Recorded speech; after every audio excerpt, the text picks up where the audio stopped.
Assalamualaikum warahmatullahi wabarakatuh. Baiklah, saya Sri Legita dan rekan saya Suci Ramadhani. Kami dari kelompok 9 akan menjelaskan materi tentang konflik dan hukum. Yang pertama, konflik dan faktor penyebabnya. Konflik berasal dari kata kerja Latin configer yang berarti saling memukul. Secara sosiologis, konflik diartikan sebagai suatu proses sosial antara dua orang atau lebih, bisa juga kelompok, di mana salah satu pihak berusaha menyingkirkan pihak lain dengan menghancurkannya atau membuatnya tidak berdaya. Menurut Webster, istilah konflik dalam bahasa Latin berarti suatu perkelahian, peperangan atau perjuangan, yaitu berupa konfrontasi fisik antara beberapa pihak. Dan dalam Kamus Besar Bahasa Indonesia yang disusun Purwadarminta, konflik berarti pertentangan atau percekcokan. Selanjutnya, faktor penyebab konflik atau akar-akar pertentangan suatu konflik menurut Soejono Sukanto antara lain yang pertama, perbedaan antara individu-individu, yang kedua, pemberdayaan kebudayaan, yang ketiga, perbedaan kepentingan, yang keempat, perubahan sosial. Selanjutnya, yang kedua, dampak terjadinya konflik. Yang pertama, dampak positif konflik. Berikut adalah dampak positif dari adanya konflik. Yang pertama, terdapat sesuatu yang dapat memperjelas berbagai aspek kehidupan yang sebelumnya belum jelas atau belum tuntas dipelajari. Yang kedua, terdapat penyesuaian kembali antara norma dan juga nilai yang dibarengi dengan hubungan sosial dan kelompok yang berkaitan. Yang ketiga, sebagai langkah atau jalan guna mengurangi ketegangan yang terjadi antara individu dan juga antar kelompok. Keempat, solidaritas dalam tiap kelompok masyarakat akan menjadi lebih besar pada waktu terjadinya perselisihan dengan pihak asing. Yang kelima, timbulnya berbagai macam forum yang mendiskusikan aspek tentang kehidupan yang baru. Yang keenam, guna mengurangi atau menekan adanya perselisihan. Ketujuh, membantu dalam menghidupkan kembali antara norma lama dengan menciptakan norma yang baru. Selanjutnya, meningkatkan rasa solidaritas antara sesama anggota kelompok yang mengalami konflik dengan kelompok lain. Dampak negatif konflik. Yang pertama, menimbulkan keretakan atau kerenggangan hubungan antara kelompok. Contohnya, akibat adanya konflik yang terjadi antar suku. Kedua, melahirkan perubahan kepribadian dalam diri individu. Sebagai contoh, adanya rasa benci sekaligus rasa saling curiga akibat terjadinya perang. Ketiga, terdapat kerusakan harta benda, bahkan dapat menghilangkan nyawa manusia.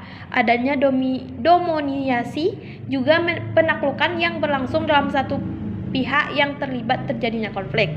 Yang selanjutnya, munculnya pandangan atau anggapan negatif kepada kelompok yang berbeda atau berselisih sehingga sikap dengan tindakan kepada kelompok tersebut akan menjadi buruk atau kurang menyenangkan. Sekian dari saya dan selanjutnya akan dilanjutkan oleh rekan saya yang mana tentang pola penyelesaian konflik.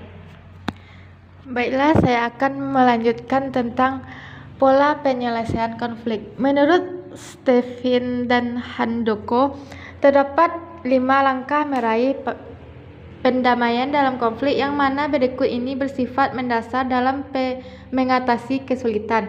Yang pertama, pengendalan. Kesengajaan antara keadaan yang ada atau yang teridentifikasi dan bagaimana keadaan yang seharusnya. Yang kedua, diagnosis.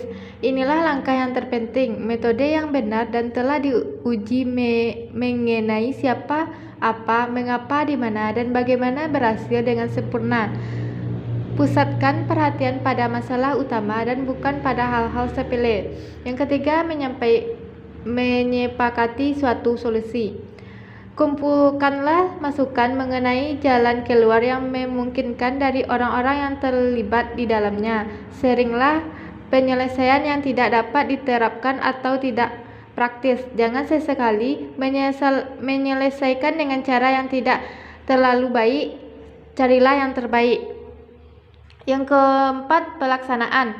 Ingatlah bahwa kan selalu ada keuntungan dan kerugian, namun hati-hati, jangan biarkan pertimbangan ini terlalu mempengaruhi pilihan dan arah pada kelompok tertentu. Yang kelima, evaluasi. Jika penyelesaian tampak tidak berhasil, kembalilah ke langkah-langkah sebelumnya dan cobalah lagi.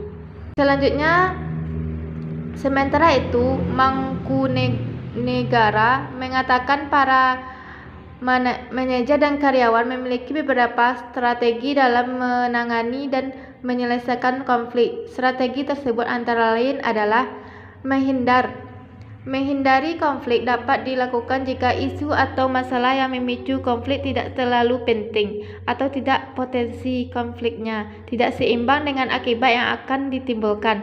Yang kedua, mengakomodasi, memberikan kesempatan pada orang lain untuk mengatur strategi pemecahan masalah khususnya pada isu tersebut penting bagi orang lain. Yang ketiga, kompetensi.